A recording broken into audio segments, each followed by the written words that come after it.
আপনার স্বামীর একটা কথা শুনে আপনি আকাশ থেকে নেমে পড়ছেন, আকাশ ভেঙে পড়ছে মাথার উপরে। কি এটা বললো সে, আপনি ডিপ্রেসড হয়ে যাচ্ছেন। আরে বোন, ডিপ্রেসড হচ্ছেন কেন? এটা কেন? আরো শক্ত কথা আপনাকে বলতে পারে, এটা আপনি মাথায় রাখেন। কারণ দিন শেষে তিনি মানুষ, তার ভুল হতে পারে, একটা সময় তিনি তার ভুল বুঝতে পারেন।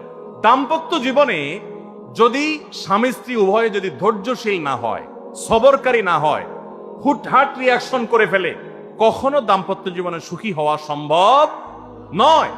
মনে রাখতে হবে, একসাথে থাকতে গেলে, দুইটা পাতিল একসাথে থাকতে গেলে টুনটান লাগে না, বাধে হয় না? দাম্পত্য জীবনে টুকটাক সমস্যা হবেই, এটা প্রত্যাশিত।